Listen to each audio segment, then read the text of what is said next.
serta kelak kita semua mendapatkan syafaat darinya. Amin ya rabbal alamin. Bapak-bapak, ibu-ibu, adik-adik, majelis sholawat, santriwan dan santriwati Kampung Kalipapan, yang mudah-mudahan kita semua mendapatkan keberkahan dari Allah Subhanahu wa Ta'ala. Untuk selanjutnya pada malam hari ini sangat luar biasa antusiasnya warga RK 14. RK 15 yang mana telah memberikan sambutan yang luar biasa Bapak Ibu sekalian. Dan ini perlu diketahui bahwasanya kegiatan semacam ini atau kegiatan majelis Simtudurar ini merupakan kegiatan rutinan yang belum lama ini diselenggarakan, dan insya Allah nanti akan menjadi kegiatan rutinitas dari RK ke RK, dari ke masjid, dan mudah-mudahan semuanya diberikan keistiqomahan di dalam menjalankan rangkaian-rangkaian ibadah. Salah satunya adalah melaksanakan kegiatan majelis sholawat semacam ini Bapak Ibu sekalian. Dan yang di sini perlu saya ketenangkan Bapak Ibu sekalian, sampai semata-mata apa yang kita laksanakan pada malam hari ini adalah untuk menjalankan perintah Allah Subhanahu wa Ta'ala.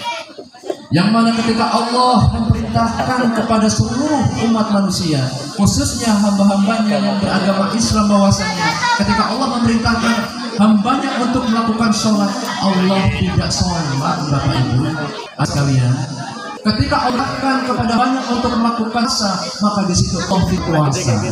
Ketika Allah perintahkan kepada hamba untuk melakukan zakat, maka juga Allah tidak berzakat. Tetapi pada malam hari ini atau ketika itu Allah memerintahkan kepada hambanya untuk bersolawat, bahwasanya Allah juga melakukan solawat bersama para malaikatnya. Bapak Ibu sekalian, dalam beribadah tentu semata-mata kita menjalankan apa yang menjadi perintah Allah Subhanahu wa Ta'ala. Yang mana dalam ibadah itu terbagi menjadi dua. Ada ibadah yang disebut dengan ibadah mahdhah, dan juga ada ibadah yang disebut dengan ibadah ghairu mahdhah. Dan masih banyak cabang-cabang yang lainnya. Dan pada intinya begini, ibadah ini ada ibadah yang secara waktu, jumlah, dan waktunya, saya katakan tadi awal, waktunya ini sudah ditetapkan oleh Allah Subhanahu wa Ta'ala. Misalkan adalah sholat 5 waktu. Sholat 5 waktu ini tidak bisa dilebihkan 6 waktu atau justru dikurangi menjadi 4 waktu atau yang lainnya. Tetapi Bapak Ibu sekalian, ketika Allah memerintahkan ibadah sholat, di sini Allah memberikan kelonggaran kepada kita semua. Sekali lagi mohon maaf, ketika Allah memerintahkan kita untuk melakukan sholawat, bahwasanya Allah memberikan kelonggaran kepada kita semua, bahwasanya bagaimana cara sholawat itu terserah kita yang melakukannya. Di mana kita melakukan sholawat itu pun terserah kita di mana akan melakukannya Bapak Ibu sekalian.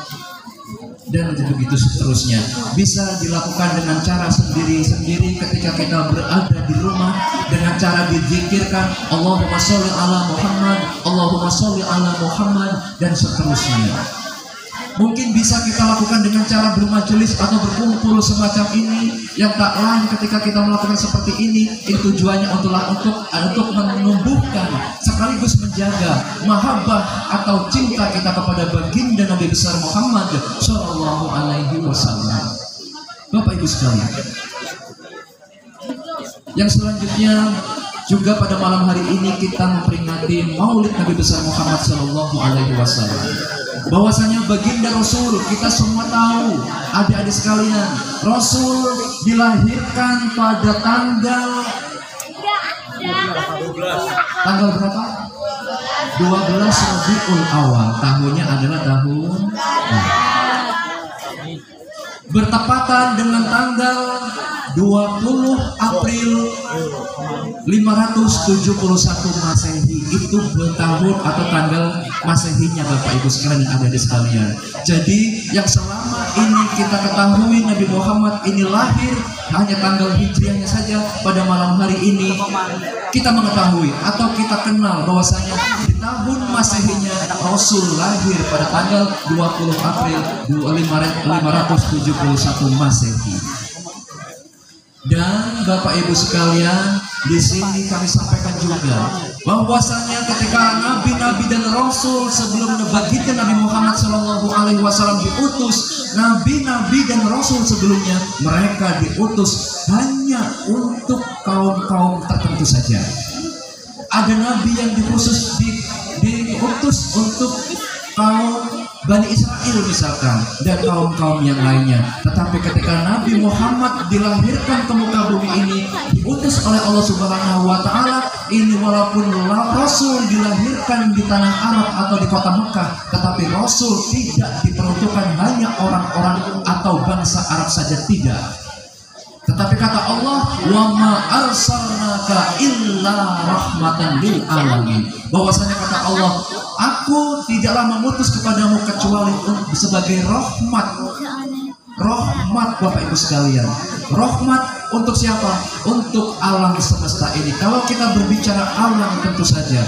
Kalau kita berbicara alam, berarti di situ ada manusia, seluruh manusia apapun agamanya. Ada hewan, ada tumbuhan, dan yang lain-lainnya Bapak Ibu sekalian. Nah, lalu Rasulullah SAW juga pernah mengisyaratkan bahwa barang siapa yang nantinya mengikuti jejak Rasulullah atau ajaran-ajaran Rasulullah pasti akan masuk ke dalam surga. Makanya dengan cara kita pada malam hari ini berkumpul, dengan cara kita menghidupkan atau menjaga mahabbah kita kepada Rasul, tujuannya tetap selain kita menjalankan perintah Allah Subhanahu wa Ta'ala, tetap kita juga untuk agar supaya nanti Rasul kenal, Rasul tahu, ada tanda dalam diri kita bahwasanya dulu kita pernah bersolawat, sehingga Rasul akan memanggil kita bersamanya nanti masuk ke dalam surga Allah Subhanahu wa Ta'ala. Dalam hadis Rasulullah SAW mengatakan, kullu ummati, sesungguhnya seluruh umatku yadkhulunal jannah. Di sini menggunakan kalimat yadkhulunal jannah. Yadkhuluna yang artinya di situ akan masuk, yang bahwasannya kalimat yadkhuluna para santri mungkin kita pernah belajar, yadkhuluna ini adalah kalimat fi'il mudhari yang bahwasanya menunjukkan arti atau kata kerja yang akan terjadi di masa yang akan datang. Yadkhulunal jannah, semua umatku akan masuk ke dalam surga, tetapi ada kalimat berikutnya, illa man aba, kecuali bagi mereka bagi mereka yang menolaknya. Jadi Bapak Ibu sekalian, dengan cara kita mengerjakan apa yang diperintahkan oleh Rasulullah SAW, yang mana ajaran-ajaran yang datangnya dari Rasulullah itu sumbernya dari Allah, mutlak dari Allah Subhanahu wa Ta'ala, yang disampaikan oleh malaikat Jibril kepada Rasulullah, lalu Rasulullah menyampaikan kepada kita semua. Dan sekarang tinggal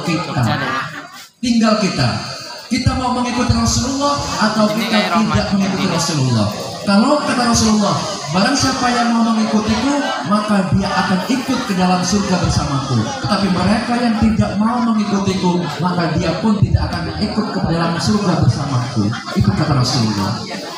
Yang pada akhirnya Bapak Ibu sekalian dan adik-adik, anak-anak sekalian, bahwa suatu kematian itu adalah suatu yang pasti, yang nantinya pasti akan kita temui. Yang mana ketika kita sudah mati, yang mungkin yang gagah-gagah, yang cantik-cantik, dan yang lainnya, ini sudah tidak ada apa-apanya lagi. Jangankan kita mengurus diri kita sendiri, bahwasanya ketika kita sudah mati, untuk menuju ke alam kubur saja kita sudah membutuhkan jasa-jasa orang lain. Mandi kita dimandikan Bapak Ibu sekalian, pakai kafan kita dikafani.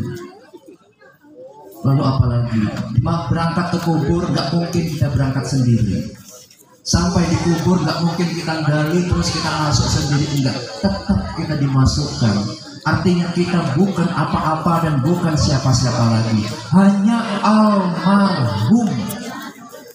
Jadi tidak ada yang bisa kita andalkan lagi Bapak Ibu sekalian dan adik-adik, bahwasanya yang kita andalkan hanyalah apa yang pernah kita lakukan selama di dunia ini.